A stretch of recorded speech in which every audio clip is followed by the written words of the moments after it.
कि हमारे वीडियो को तोड़ मड़ोड़ के पेश किया जा रहा है कि 12 तारीख को मीडिया में मैंने जो बयान दिया था वो स्पष्ट था कि जो छात्राओं का जो डेलीगेशन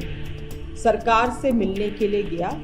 उसमें से अनशनधारी जो हंगर स्ट्राइक में बैठे थे उसमें से एक भी अनशनधारी को नहीं लिया गया था उस डेलीगेशन में। मगर कल हमारे बयान को जिस तरह से पेश किया गया कि हमने कहा है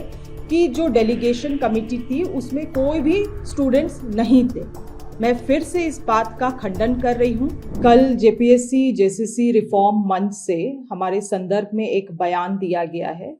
मुझे लगता है रविंद्र पासवान जी को हमारे मीडिया में दिए गए बयान को वो सही तरीके से समझ नहीं पाए हैं और सोशल मीडिया के भी माध्यम से मैंने देखा है कि हमारे वीडियो को तोड़ मड़ोड़ के पेश किया जा रहा है। 12 तारीख को 12 अगस्त को जब हम सदर अस्पताल गए, वहाँ पे जो अस्वस्थ पड़े हुए अनशनधारी हैं उनसे मिलने के लिए, तो जो चीज़ें उनसे बात हुई और जो चिंता उन्होंने जताया उन तमाम चीज़ों को हमने मीडिया में रखने का काम किया। और मैं फिर से इस बात को दोहरा रही हूँ कि 12 तारीख को मीडिया में मैंने जो बयान दिया था वो स्पष्ट था कि जो छात्राओं का जो डेलीगेशन सरकार से मिलने के लिए गया उसमें से अनशनधारी जो हंगर स्ट्राइक में बैठे थे उसमें से एक भी अनशनधारी को नहीं लिया गया था उस डेलीगेशन में। और हमारी चिंता यही है कि अगर उस डेलीगेशन में हंगर स्ट्राइक में जो बैठे हुए स्टूडेंट्स हैं अगर वो रहते तो कम से कम सरकार उनसे भी बात करके उनके अनशन को तोड़वाने का एक कार्य करती, कम से कम उनका जो स्वास्थ्य है वो बेहतर हो पाता। मगर ये चीज़ें हो नहीं पाई, उनको उस डेलीगेशन कमेटी में इंक्लूड नहीं किया गया। और हमारा यही सवाल था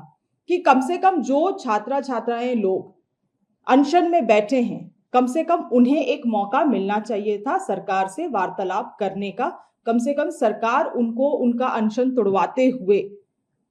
एक मिडिल ग्राउंड में पहुंचने का काम करती। मगर कल हमारे बयान को जिस तरह से पेश किया गया कि हमने कहा है कि जो डेलीगेशन कमेटी थी उसमें कोई भी स्टूडेंट्स नहीं थे,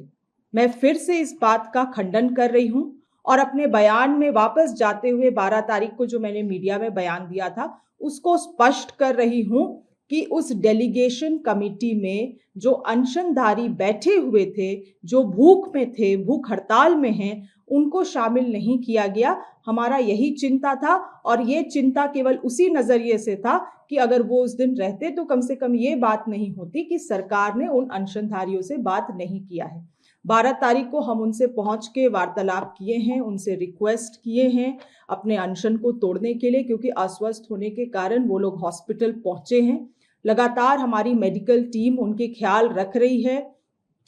जो धरना स्थल में भी अनशनधारी है उन तक भी हमारे मेडिकल टीम पहुंचे हुए हैं, प्रत्येक दिन उनका ख्याल रखा जा रहा है। मगर इन तमाम चीज़ों के बीच में सरकार की जिम्मेवारी बनती है और उसी जिम्मेवारी का निर्वहन करने का हम लोग काम कर रहे हैं कि जो अनशनधारी अस्वस्थ पड़ रहे हैं उनका ख्याल रखा जाए, उनसे सरकार एक वार्तालाप स्थापित कर पाए और किसी तरह से उनकी अनशन को हम लोग तोड़वा पाए ताकि वो लोग दोबारा से स्वस्थ हो सके।